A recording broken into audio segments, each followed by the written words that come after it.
Hello students, आज हम पढ़ेंगे आर्थिक चिट्ठा।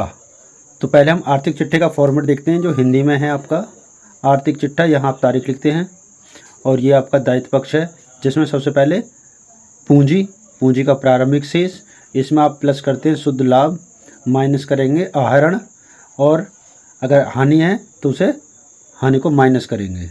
उसके बाद इन तीनों को प्लस माइनस करने के बाद जो बचेगा उसका बैलेंस आएगा इस धनराशि वाले कॉलम में। इसके बाद संचय दीर्घकालीन दायित्व में, जैसे ऋण है, आ जाएगा। चालू दायित्व में अनुपार्जित आय, अदत्त व्यय, विविध लेनदार, देय विपत्र और बैंक अधिविकर्ष।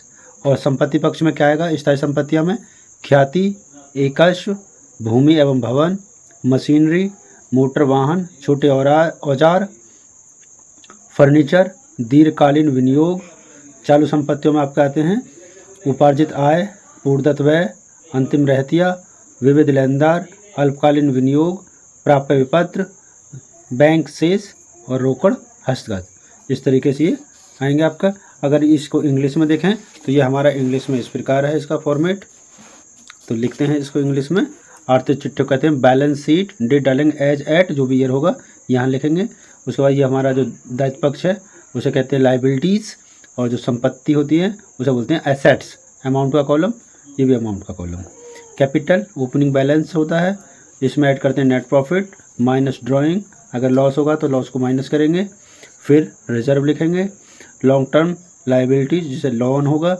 करंट लाइबिलिटीज़ में आपका unearned income, outstanding expenses, sundry creditors, bills payable और बैंक ओवरड्राफ्ट, ये आपकी लाइबिलिटी साइड है।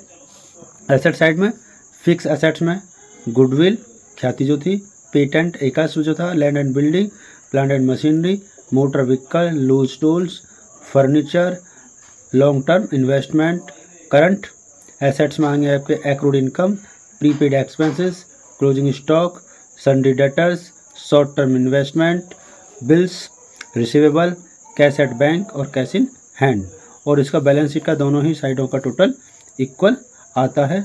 तो ये हमने देखा जो आपकी जो आर्थिक चिट्ठा होता है इंग्लिश और हिंदी दोनों में ही। तो आप हिंदी में और इंग्लिश में दोनों में इसे लिखेंगे, अपना फॉर्मेट बनाएंगे, जिससे आपको एग्ज़ाम में हिंदी में ही आता है, तो जिससे आप इंग्लिश में उसे आसानी से लिख सकते हैं।